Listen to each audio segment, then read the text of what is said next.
Magandang umaga po sa lahat sa ating mga viewers and listeners. Ito po sa ating channel.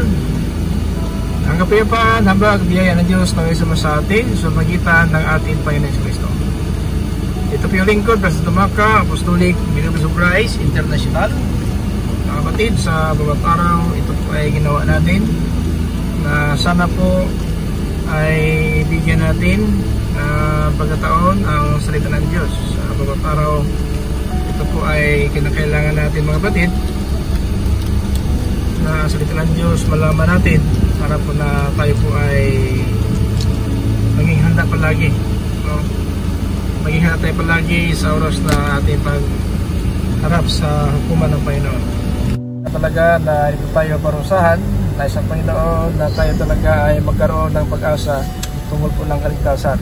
Kaya dahil nasahan po natin ang kaligtasan, so ang Panginoon din ay bigyan tayo ng pagkataon na tayo talaga ay makamit ito. Now, sa bawat araw, mga kapatid, ay nais sa Panginoon talaga ay ipabot sa atin ang kanyang salita para matuto tayo at malaman natin ang ating katayuan ngayon sa ating panahon na ang Panginoon talaga ay magpahabagin at ang Diyos ay pagkumbaba.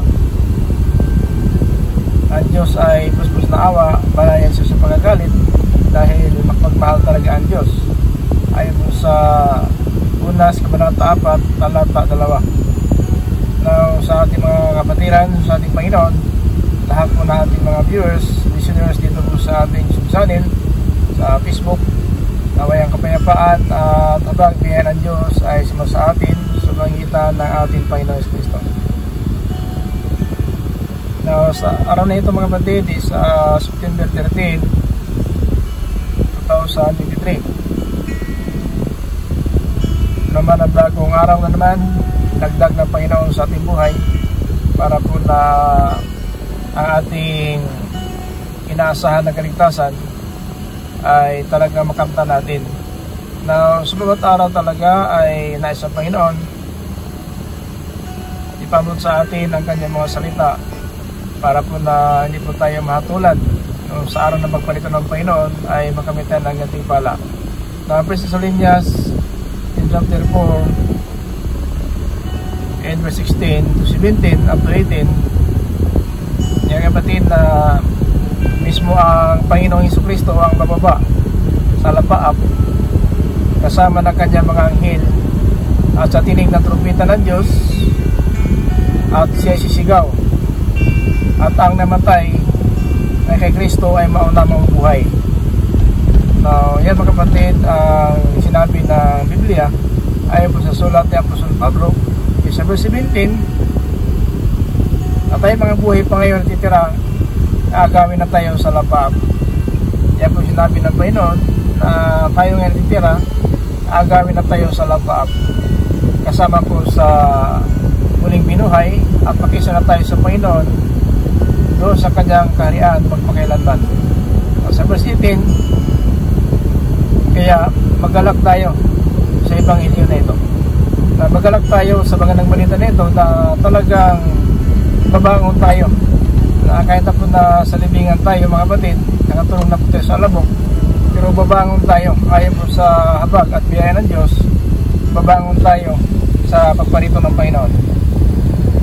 Tayo talaga ay magkaroon ng pag-asa tungkol po ng kaligtasan dahil po na pinapahinga talaga ang mensahe ng Diyos para po sa atin, para po tayo matuto sa bawat araw na nais talaga ng Panginoon na mag-isa tayo Kristo, sapagkat ang mabuling mabuhay lang yung nakaisa na po kay Kristo.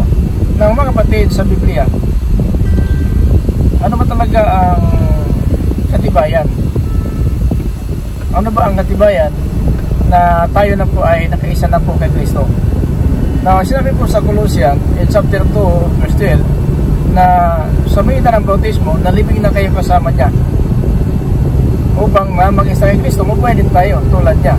Now, yan mga kapatid, pinakamalaga na dapat alam po natin ito. At saka ito mga kapatid ang pinakamalaga sa lahat ng bagay. Kung may relihiyon man tayo, mayroon tayong natutunan na salita ng Diyos, pero ang pinakamalaga na alam natin paano tayo makiisa ng kanyang kamatayan.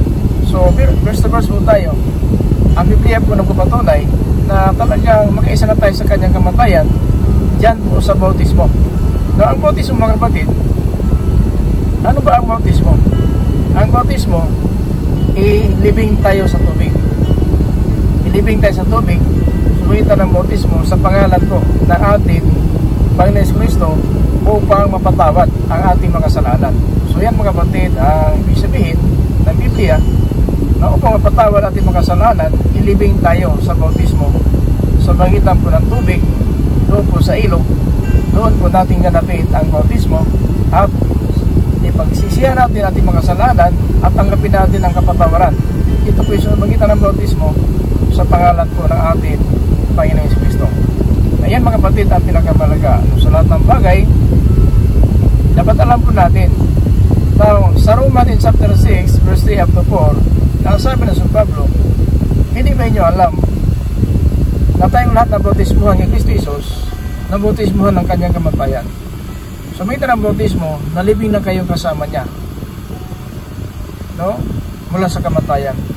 Na kung paano si Kristo nabuhay mula sa mga patay, tayo din ay may palibagong buhay mga kapatid. Kasi bautismado na po tayo, ay Christian na po tayo, talagang binago na po natin ugali natin. Talagang hindi na po tayo nagpasaway, hindi na po tayo na gumagawa ng hindi nakakabuti sa Panginoon, sapagkat kasama na tayo sa kanyang kamatayan. Kaya ang mga nakiisa kay Kristo na po ay nakatuon na po sa itaas ang pag-iisip. Ibig sabihin, paano tayo makapasok doon sa kanyang kwalatian? Paano tayo makapasok sa paraiso? Ito mga kapatid, ang paraiso, ito na po yung nakahanda po para po sa atin.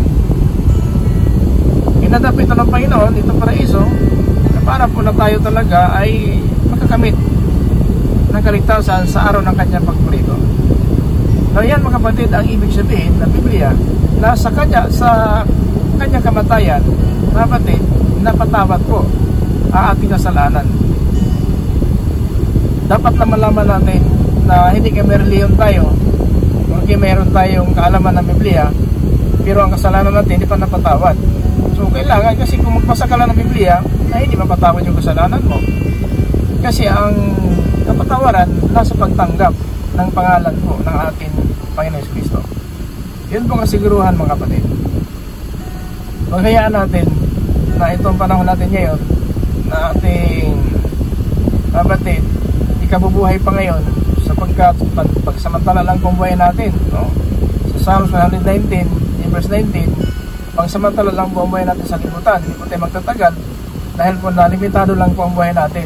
Now, hindi natin alam kung kalooban ng Diyos na matili pa tayo sa libutan, ayon po sa kanyang pasya, ay buhay pa tayo.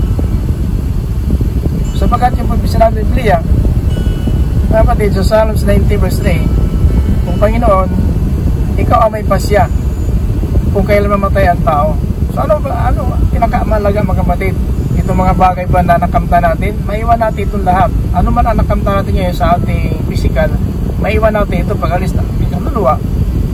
Yan po mga kapatid, lahat ng bagay na ating nakamta ngayon, maiwan po natin yan. Pero malaga mga kapatid, na alam natin kung ano talaga ang pinakamalaga, itong pagkain na espiritual. Na kumakain tayo ng masarap na pagkain, no? Masarap na pagkain, pinapasarapan ang katawan, inalagaan ang katawan, hindi sana walang sakit. So yun lang po, minsan nakapokus ang tao, pero hindi po yun ang dapat pagpukusan natin. Yung katawan natin babalik sa lupa. Ayon po sa mga ngaral, Ecclesiastes Kabanata 12 talata 7, na ang ating katawan galing sa lupa, babalik sa lupa, pero ang kaluluwa, ang espiritu ay babalik sa Panginoon na siya may-ari ito.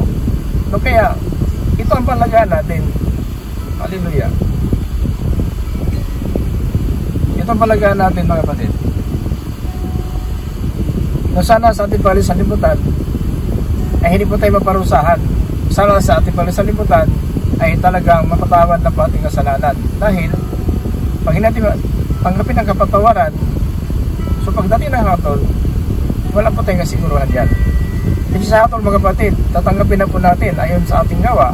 So kailangan mamatay tayo na nagbalik loob na po sa Panginoon at napatawad na ating kasalanan. Siya mga kapatid, pinagkamalaga sa lahat ng bagay na pinakamtan. So pagsisihan natin ayon po sa sulat mo na mga apostol sa Gawa, Kabanata 2, talata 38, magsisi kayo at magpabautismo kayo ang bawat isa sa inyo sa pangalan ni Kristo upang mapatawad ang inyong mga kasalanan at tatanggapin ninyo yung pagkaloob ng Espiritu Santo. Siya mga kapatid, Espiritu Santo turo po sa atin sa tamang buhay sa bawat araw upang nakarapat-dapat tayo sa Panginoon. Maraming salamat po sa iyong walang sawang suporta sa ating YouTube channel, Facebook, sa lahat ng ating mga viewers, listeners, kapayapaan, habang ng Diyos na may suma sa atin lahat sa magitan na atin Kristo. Ito ko, plus tumaga, apostolic, may presentasi tayo sila. Sabi sa bawat isa, peace, mercy, and peace be with you as Jesus Christ. Amen.